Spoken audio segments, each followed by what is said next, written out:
Welcome back to the Don't Write That Book podcast, where you can learn how to write your bestseller and own your authorship. Follow along with us as we give you an insider's view of the book industry. Now, here are your hosts, myself, Mike Michalowicz, and AJ Harper. How many folks are in your community? Like, there's the stalwarts, the people that are always showing up, I assume, and then there's the secondary. How big are both of those, would you say? People who are actual paid people, maybe like 200. Okay. And so 200 paying folks, and they're participating in different things like the sprints. So I have 3 membership communities. Yeah. So 200 collectively. That's a lot of people. How do you remember everyone's name? I don't know, but I do. You do? Yeah. I have about 90, almost 100 people in Author Collective, that including John, including Scott. Yeah. They pay monthly fee. Yeah. And then I also have a membership community, and that's a smaller group that I want to expand. And they pay a much higher monthly fee. And that's David Lawrence is in there. And that is maybe 15, 18 people. They pay me about $500 a month. Wow. And then I have a sprint community. And that's, I don't remember how many people are in it. But that's the pay what you can.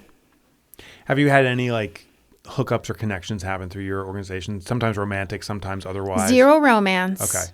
But lots of connections. Yeah. Where they work together on stuff. It always amazes me. I had a company back in the day. We had 20 employees, and a couple got together and they got married. Mm-hmm. And it's just wild how. I mean, where are people supposed to meet? They're at work all day. Exactly. It's through these communities. But I guess it's the like-mindedness. Yeah. You're more likely to find people like you. Yeah. One of my favorite things is when my students meet up and then they send pictures, Yeah. In our community. That's cool. Mm-hmm. Where's the most crazy or unique picture, or just a favorite that comes to mind? They run into each other by accident traveling? No, it's usually pretty coordinated. They go and support each other all the time. Someone gives a TED Talk. Someone gives a speech. Someone has a book signing. They show up for each other. So that's what I admire about you when it comes to showing up. Remember Casey Compton's launch? Oh, man, I love Casey. Casey is located outside Louisville. Did I say that correctly? Outside is stretching it. It's like 2 hours. That's what 3 or 3, even more. I flew into Louisville, and drove for hours, met my daughter, and then we drove another hour or 45 minutes from the hotel just to get to this event. It was a remarkable event. But what I thought was remarkable was that you showed up too. I did. And I guess you have a vested interest to some degree, but really it's about care. I had a vested interest because we represent her and her work. I didn't come for any other reason. Just to support her. Yes. Right. And to be clear, I can't do that for all my students who live elsewhere, but she has a special place in my heart. Yeah. That's why I admire you. That you do extraordinary things for people. You show up. Yeah, it was great. And it was a great event. I just spoke to her last week, I think it was 2 weeks ago. Yeah. So she's doing well. She's gone through it. She lost her parents. She had a lot of challenges going on. She's also getting married. Yeah. So to Kelsey. Is it for Kelsey, right? Yes. Yeah. So we were talking about that and just raising her children, and they built a house, and there was just They built a house. Things going on. Yeah. And then there were some business challenges she was navigating, and she's still laughing, smiling, and she's busting so great. chops. Oh yeah. She loves to bust my chops. I'm sure she does. Oh, she's relentless. She's great. All That's a talented writer right there. Her writing. That is a from birth gift. Yeah, her book's called In Search of You. Mm-hmm. It's an extraordinary read. I'll never forget the rose story. I mean, it was so good when she receives roses from her then husband, and it's 11 roses. It's not even a dozen. And just how she talked about it. And what it represented. Yeah, what it represented. It was like a straw on the camel's back kind of situation. Yeah. Yeah. It was so well written. It was so immersive. All right, today we're going to talk about how to choose between publishers. What inspired this? Patty Ann Talbot, who's in my community, She's an alum of my workshop and retreat. And she asked me a question: how do you choose between publishers when you have multiple options? Mm-hmm. So this is not how do you choose a publishing path, which I think it's important to know. We've done so many episodes on that. There's a little suite of them at the beginning. There's episodes 9 through 12 where we break it down. But then we also did, I think the 2 most recent ones are great. Actually, the one I think everyone should listen to, let's see, I think I wrote 118 and 135. 118. That's the one where I listed my new decision factors for choosing a publishing path that I didn't have when we first started this podcast, which I added direct sales and one other. And so I would listen to that if what you're trying to do is figure out which path to take. This, though, is, let's say you are just choosing between companies, publishing houses. Yes. How do you make that decision?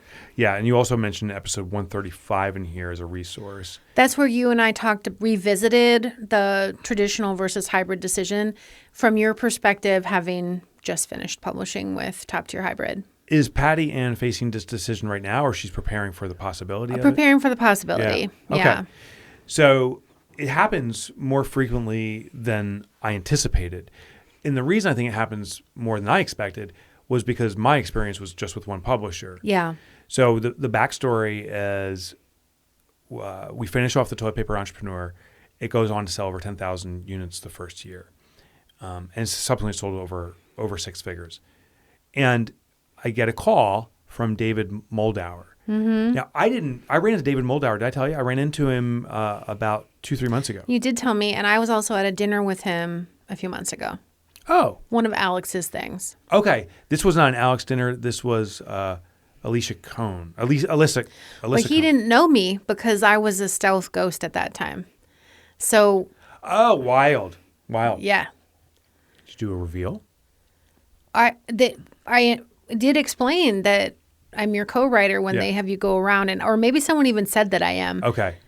And he's commented how he was Mike's first editor. Yeah. Which is interesting because he actually didn't he was just the acquisitions editor. He was it's true. Because the first editor on the Pumpkin Plan, I can't remember her name. I'm so sorry.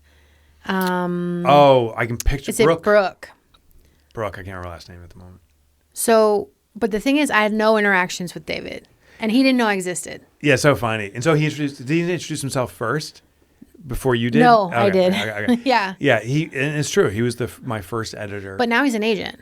Yeah, and he also did ghostwriting too. He knows the industry inside. And he's at a big agency. Writer House, I think. Yeah, yeah. So and I have to tell you this funny thing. He was talking about how sometimes he's the only one in the office. Okay. Because like these agents they're the kind of agents who have yachts. Oh yeah! Wow. Right. I believe it. Yeah. I believe it. So, I was having dinner with him, and the story is, after writing Toilet Paper Entrepreneur, it achieved this magical number. If you sell 10,000 units in the first year, that's not it doesn't guarantee anything, but that's a significant accomplishment. Yeah. And it can catch the eye if you're self-published, it can catch the eye of publishers. So I just assumed they're doing research and they find this book is working. So I go, we'll do some outreach. That's not the case. David's like, no, John Jantz. I'm like, John Jantz what? He's like, John Jantz. We represent him. And I was asking him, hey, do you know any authors that are doing well? He's like, yeah, here's this Toilet Paper Entrepreneur guy. He's like, John Jantz turned this on to you. You owe it to John. Yeah. John has been an indirect mentor and direct mentor at times of so many elements of my life. I built Profit First Professionals around John's model. He's the one who taught me, sat me down. Speaking engagements, the first main stage speaker I toured with was with John Jantz and learned skills and styles and techniques from him. I've hired John to do marketing for my company. And he's retired, and I still call him back. I'm like, dude, you're back in service, bro. Just give me a month. He's extraordinary. His daughter, she just published a book. Sarah Nay has also published a book. I interviewed her. Is now running the organization. But if I can get the old dog back in, is he coming to Nashville? Yeah, he'll be there. Okay. He'll be there. So okay, so that's the background. So all that to say, I've only experienced one publisher. Once I went with Penguin, I stayed with Penguin. Yeah. But once we started representing other authors through through Penned with Purpose, which is our agency organization effectively. We help with writing proposals and so forth. We started representing authors, Melissa Dugalecki, Casey Compton, Dr. Amy Apigian. We're now working with Ryan Pink. What's interesting is how many publishing opportunities there are, particularly when there's a bite from one. It seems like the fish start getting hungry and there's a bite from many. If someone else wants it. Yeah. Yeah. How often do you see that occurrence? Not that often. Okay. Is it usually none or many, or is it usually none or one? I don't know how to, I don't have the stats. Okay. I don't have the stats. What I have anecdotal Okay. examples. Okay. So let's pretend you're in that scenario. Say Patty gets multiple offers. Should we break it down, like if you get multiple traditional offers versus multiple hybrid offers, or does that matter? Just how do you consider the offers? I came up with some considerations, and I think they apply to everyone. Okay. So let's just go with that. Okay. So Yeah. she's got multiple offers. Let's pretend she gets 2 traditional, 1 hybrid offer. It's about the company. It's the company. Yeah. So what do you do to evaluate the best choice for yourself? So these are in no particular order. So this is based on your own priorities, but distribution. So even if you have a traditional deal, it doesn't necessarily mean that company has trade distribution. Yeah. And so it's important to find out, do they have it? And then who is it? So for example, when I had a publishing house, when we first started, we could not get trade distribution. We were just this baby little house. It took us 4 years to get it. So anybody that signed with us in the first 4 years knew we didn't have trade distribution. And when we did get trade distribution through IPG, that changed everything. Mm-hmm. So it makes a big difference. And I think you should have it. I personally think you should have it. And so you want to find out, do you actually have it? And a lot of times, some hybrid publishers will say they do, but they don't actually have it. So you've got to just ask, who? So the distribution, a common thing I hear from publishers, the smaller publishers, is, we have distribution through Ingram. Yeah. And Ingram covers everything. This is what I hear. Yeah. I don't think that's really the truth. That's not trade distribution. Yeah. So give clarity on what Ingram is versus trade. Well, Ingram Content Group is the largest distributor in the world. That's true. But it doesn't mean that you have a sales team that's out there trying to get your book on the shelves. That's right. So let's just make that distinction. There's other distinctions, but we don't have to get super geeky about it. We can do a whole episode on distribution sometime. But I think what's important is because some of these publishers, and I've heard them say, it's like, we have Ingram, we got everything covered. That means they have a pathway to get the book to all these different locations, but they're not going to push the book forward. No, it's like I always say, there's distribution that fulfills demand, and then there's distribution that fulfills and creates demand. Okay. Yeah, right? Love that. That's the big differentiator. That's, to me, the difference. So what's the question to ask if I'm considering multiple publishers? I want to find the publisher that's going to help create demand. Well, part of it is, do they have the distribution mechanism and the sales team that has the contacts, that they have people, they have the relationships. This is all about relationships. Yeah. So in a sales team, you could have 20 people. You could have, the Macmillan sales team, I think, is the last I heard, 140 It's people. massive. They each have their sections, they have their specialties, and they know when they are pitched a book, who they can talk to about it, who's going to want it, how to pitch it. If you don't have that, then, that's a different experience. One thing I ask, and not that you'll get, but I asked to meet with the sales team. And when it came to Penguin, we've talked about this before. Penguin's like, sorry. When I asked Page 2, Macmillan is the distributor, they said, yeah. And I met with the sales team members. Not all of them. I didn't meet with 140, but I met with 7. I met with the Amazon rep, the Barnes & Noble's rep. Yeah. I met with some of the indies. Yeah, that's a big deal. I also pushed, Roseanne Kapana-Hodge is one of my students, and she's a Page 2 author, and she is going for the big deal, and she could make it. So I told her, please ask Page 2 if you can get in front of the sales team yourself, because I know she can convince them about what she's trying to do. Like, she just has that personality that they're going to get it when they see her talk about it. Yeah. So I said, see if Page 2. And she did a 20-minute presentation to Macmillan sales team. Wow. herself. Wow. Because I suggested she ask. And that's not always a guarantee, but by the way, you're not going to get that. So that's one of the things you could ask your publishers.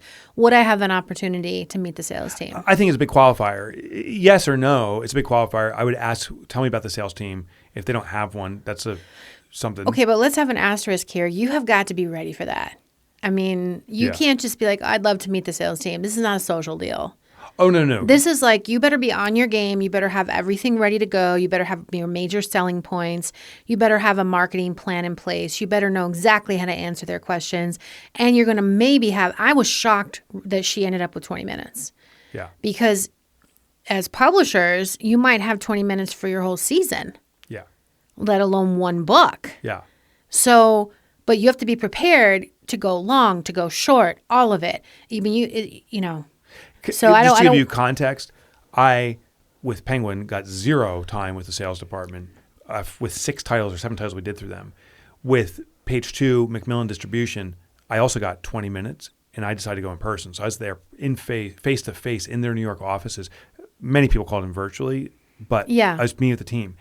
It was hard to get 20 minutes. So the fact that Patty, Roseanne. I'm sorry, the fact that Roseanne got 20 minutes is remarkable. But you can ask for it and see what I think they were asking her questions. Yeah, I love that. Which is good. That means engaged. Yeah. All right. So factor 1 is distribution. What would be the next factor in considering between multiple publishers? Editorial. What's the process? Yeah. So don't assume that every publisher is just going to be doing what needs to be done. Yeah. Ask them. Yeah. How much, walk me through the process. Just ask them, walk me through the process. So you want to make sure that you're getting your substantive editor, also sometimes called developmental editor, that's going to be doing at least 2 passes. Yeah. Then you want a separate copy editor, a separate proofreader. This may sound very basic to some people in the industry listening right now. Think, of course you'd get that. No, it's not always the case. People cut corners all the time in all sorts of houses. So just ask. It's just worth asking. Ask, and I would invite you to talk with other authors. A publisher will refer you to other authors they worked with. If they keep that secret, I'd be super concerned. Well, they shouldn't keep it secret. Shouldn't keep anything secret. That's what I'm saying. So say, hey, can you tell me some other authors that you've published? And I'd like to talk to them. So yes, that comes with the next thing, reputation. You should always talk to other authors. I actually think you should reach out on your own. That's the better way too.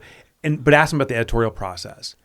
There's been some authors I talked with that I was shocked what their editorial experience was like. This is why I'm trying to change that with editor certification. Yeah. I was shocked, and they were shocked too, and they spoke about it very candidly. And this was not Penguin. This was a different major. Yeah, I know. Major publisher, and it was like, oh gosh. It's common. It's more common than you would think. Here's the challenge with that, though. One author's experience is not enough. Yeah. Because editors are all different. 100%. But here's the tip about the referrals. Don't go for someone who published with them a few years ago. Publishing is transient. Oh my gosh. Okay, so I'll give you an example. When we were at Penguin, our last editor was Noah, and he had a person working under him. And that person, I'm not remembering that person's name right now. I'm embarrassed. Oh. This is perimenopause, okay? This is not. No, it's not. Because they're not significant. It totally is. I've been losing words. There's 1,000 names that roll through, though, in this No, industry. but anyway, that person was at Penguin under Noah. Yeah. He's a junior editor. And that's how people learn in publishing is they come up the ranks and they work under and are apprenticing, basically. That person, since then, how long have I been gone from Penguin? 3 years? Yeah, about. In 3 years, because I've stayed in touch with that person has been to 3 houses. Yeah. So went to McGraw Hill, and another place, and now is at Simon & Schuster. Wow. And that's kind of normal. It's totally normal. Yep. It's also normal for editors to become agents and agents to become editors. Yeah. And so the reason I say is look at the most recent books that were published and go with someone that's been published within the last 6 months to a year, as opposed to someone who was published years ago, because it's not even the same organization at that point. That's great. Yeah. So that's leaning to reputation. That's one of the factors you put in here. So you said you check out the distribution, check out the editorial work, reputation. Any other insights? But when reputation, let's be clear, it's not just among authors, it's among, say, booksellers. Mm-hmm. And, that includes also, value system. Who are they? Mm-hmm. One of the reasons that I love Page 2 is because we have absolute alignment on our values. 100%. And on values that almost no other publisher even expresses. 100%. So, I'm going to be I'm just going to be ride or die for them. Mm-hmm. So. Because they're ride or die for you. It's total reciprocity. Right, but I also really believe in their focus on representation. I love that it's Diversity, a woman-owned company. Yeah. I love that they're so focused on respecting and celebrating and nurturing Indigenous artists, especially as in Canada. I love the way that they do business. All of it. It just speaks to me. It's just a total value love match. Yeah. How do you find that out? It should be on their website to start. Yeah.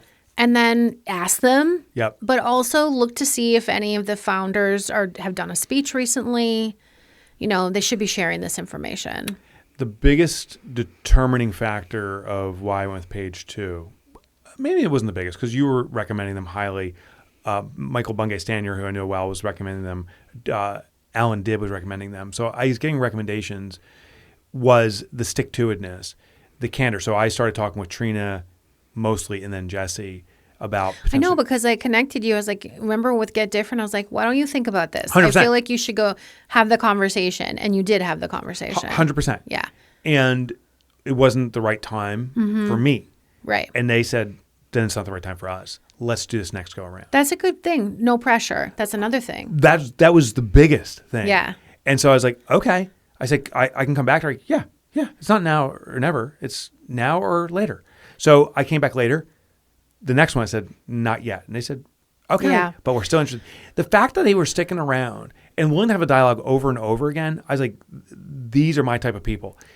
Other places I spoke with were like, you're with us or you're not. So there's a very... Yeah, so that's another factor when making your decision. There was a very famous author, I won't mention this person's name, who was working with a very famous publishing house, I won't mention their name, who was asked by the publishing house to do another book because their prior book is so successful. So the author says, I don't know if I really want to do another book, but I think I will in the space that they were already writing. So maybe an offer, and they come back, and it was upper six figures. And this author goes, you know what? I'm just not feeling it. Let's pass on it. So they go, well, we want to change our offer. We now make it $1.2 million. And the author goes back and says, it's interesting. You could have made that offer the first go around. You're now upping the offer because I don't know if I'm feeling it. She goes, I don't like this vibe here at all. They call this author and say, I thought we're friends. I thought we're friends? And she's like, we are absolutely done. And I will never publish with you again. It was very bizarre. But that also shows the transactional nature of this industry for some publishing houses. So the right response would have been, tell me, hey, can we get lunch? I want to hear what you mean by you're not feeling it. Right. That would have been like, let's talk it out. What do you think? And if a good acquiring editor would have been able to actually suss that out and see how they could actually help the author feel it. 100%. Or if it still didn't work, they would have said, look, let's take 6 months. Let's revisit, see if anything changes for you.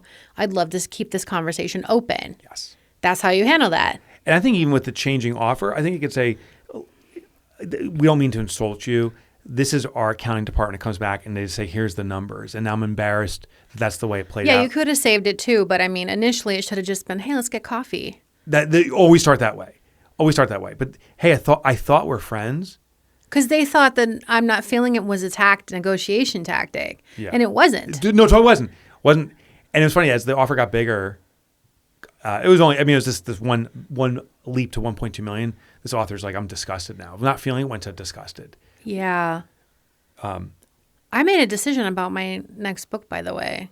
So yesterday. Wow. In between when we recorded the last time and you said, have you made the decision? Decision. Let's get through this and I'll tell like you. where you're publishing it? Yeah. I'll Okay. yeah. So, okay, factor 1, distribution. Factor 2 is editorial. We talked about reputation. And you started talking about chemistry.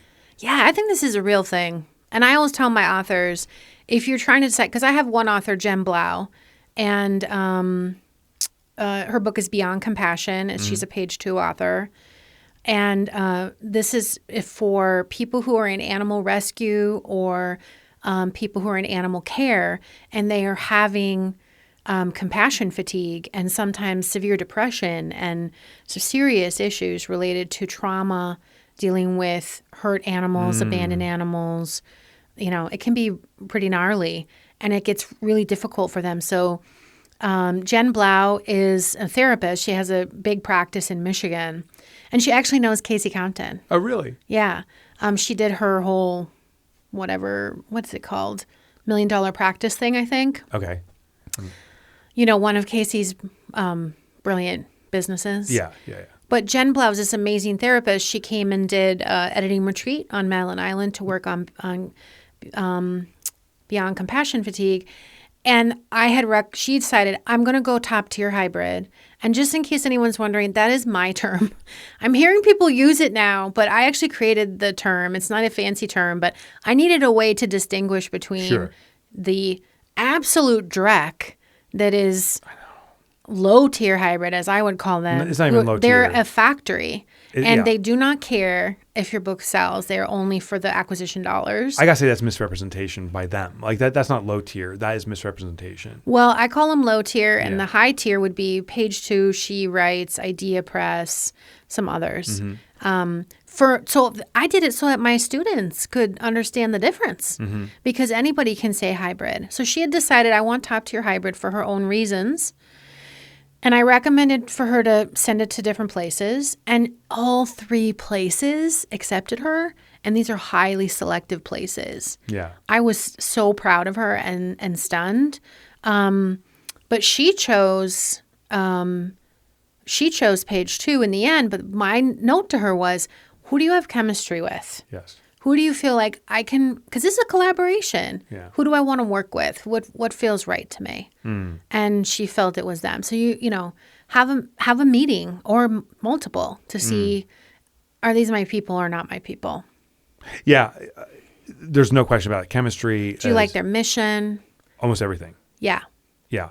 The contract. Tell me about that. Yeah. So, I mean, that's a factor, right? Because then you're going to get, in top tier hybrid, you're going to get a proposal because you're making an investment. But within the proposal is a bunch of stuff, not just what you do, but what they do, and also the bottom line on royalties and all of that. I have another author right now that was just offered a top tier hybrid deal, not with any that I just mentioned.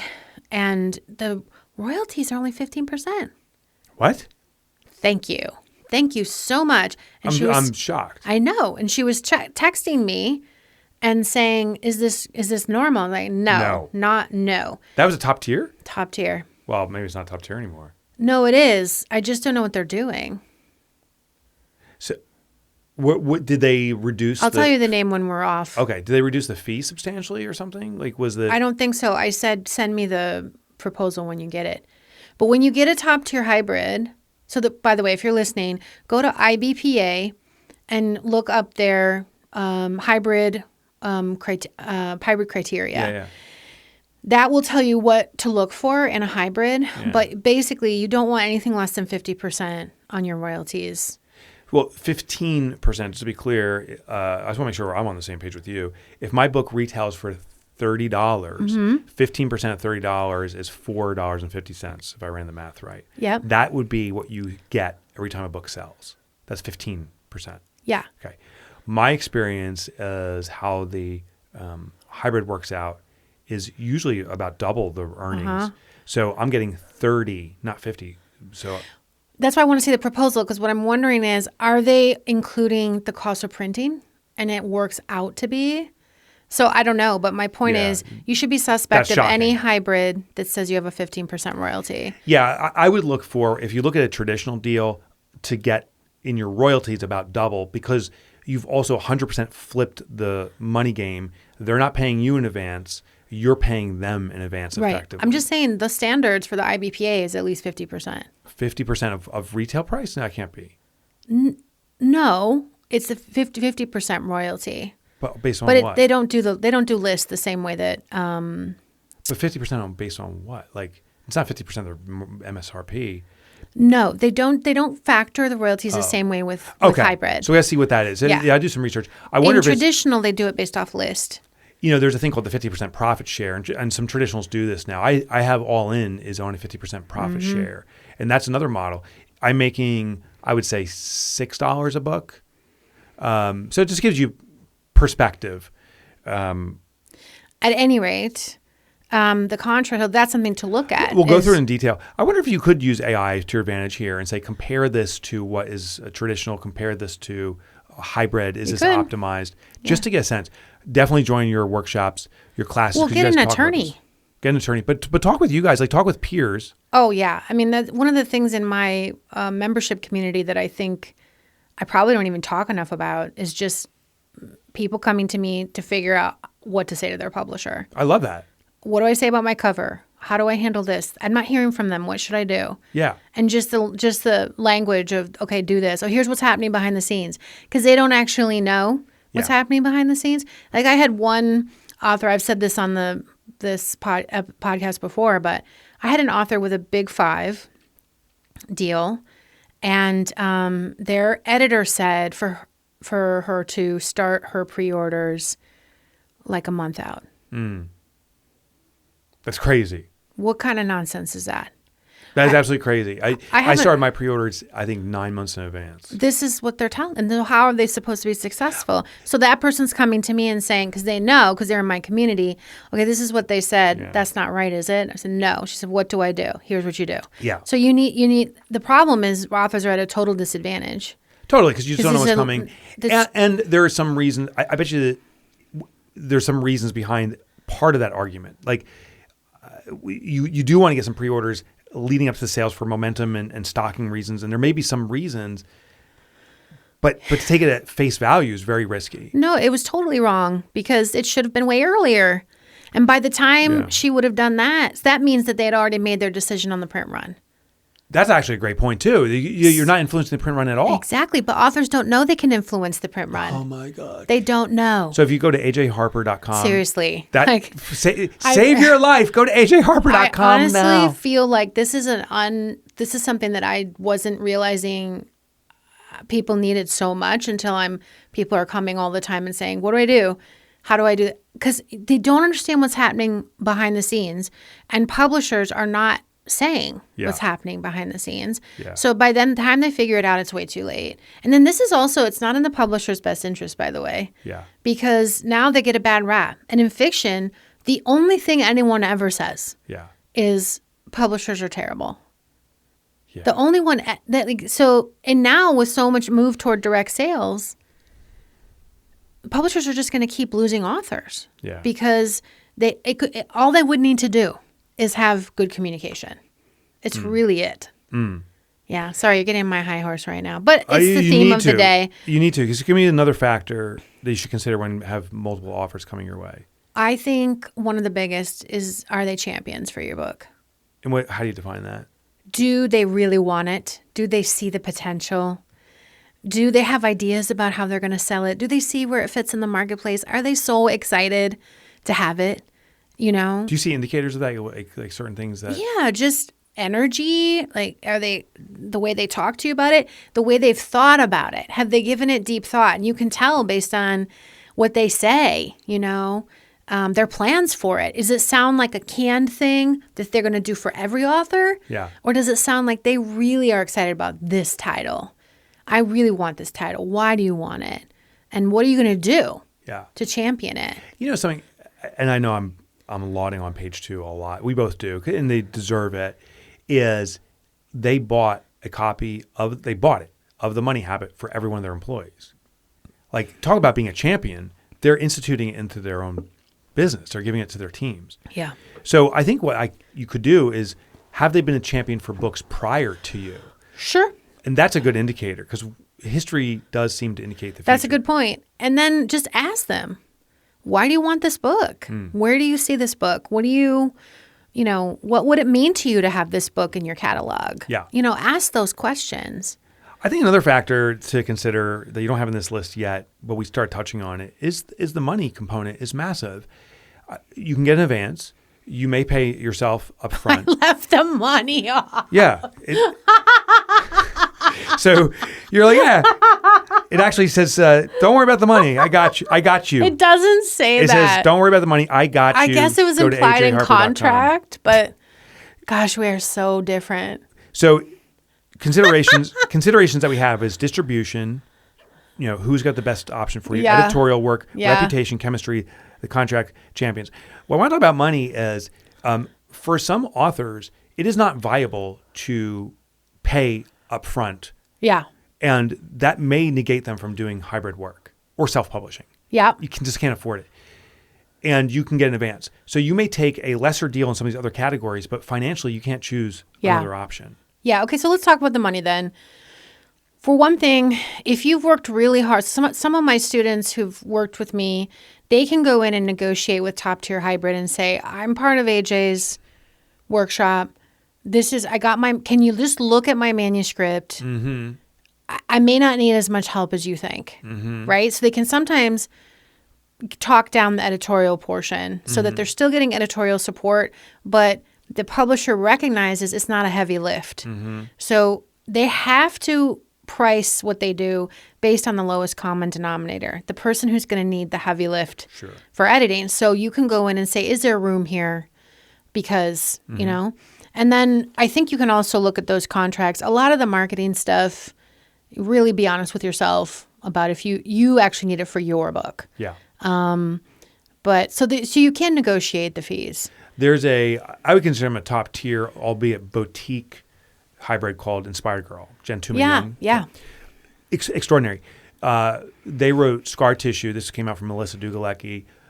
They published it. They show up at the first conference she's doing, and the publishing house is in the room saying, we got to help move this book. Nice. It was amazing. And So that's what I mean by champion. a total champion. Yeah. Why is bringing them up, and I notice this with other hybrids too, is when we hear the fee, I'm just going to pick a random number, say $50,000 because it's a random Yeah, number. it's getting up there. Okay. You can get a $50,000 advance, $20,000 to $50,000 maybe on your first book. Good luck. It's hard to. Or you can pay $50,000. But there's a misconception about both. When you get a, say, $50,000 advance, it's not like the day you sign the contract, there's $50,000 in your hand. You get about $12,000. Yeah. It's called the first tranche. Yeah. Then a year later, you get another $12,000. That's called you submitted your manuscript. Then a year later, or 6 months, or whatever it is, you get another tranche saying, we accepted your manuscript and we're going to print. It's now in the print phase or publishing phase. No, no, that's the second one. The first one is signing. The second one is accepted. Yeah. The third one is publication day. The fourth one is a year Oh, you're later. right. It's a publication day. You're right. Yep. Publication day. And the fourth one's a year after publication day, typically. It's 2 years. Yeah. 2 to 3 years. Yeah. That your tranche is.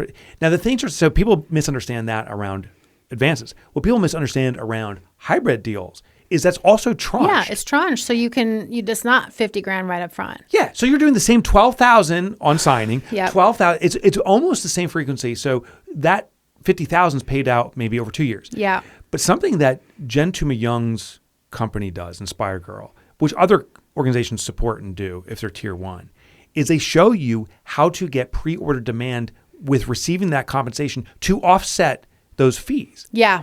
So Melissa did Dugalecki a year prior to book coming out, did some kind of promotion which had a pre-order component. She delivered some value, and then the book would be shipped to them on the day of release a year in advance, and that money was used to pay off all our fees. Like a private Kickstarter. Like a private Kickstarter. Yeah. And the tier 1 hybrids, in my opinion, Top know tier. that top tier. Well, I call it Tier tier. You call one. it tier 1. I actually You always have to dude it up. I was at an event with Robin Robbins. I've talked about her. Uh-huh. And there's all these people. And I said, I want to start. This is before I started the Authors for Authors thing. I said, I want to start an event where it's tier 1 authors. And because I want to be amongst them. And Robin goes, so what tier are you? I said, I guess like tier 3. She goes, how do these tiers work? I said, well, tier 1 is like if the if a reader knows you by name or by book title, and anyone you approach in your space knows that, you're kind of tier 1. Tier 3 is maybe there's some kind of awareness of the title, but you're trying to make your way, up the hill. And she goes, okay. She goes, so this group of tier 1s, you want to be a tier 1, so you're a tier 3. Why isn't tier 5 the tier? Isn't that more aspirational, like DEFCON 5?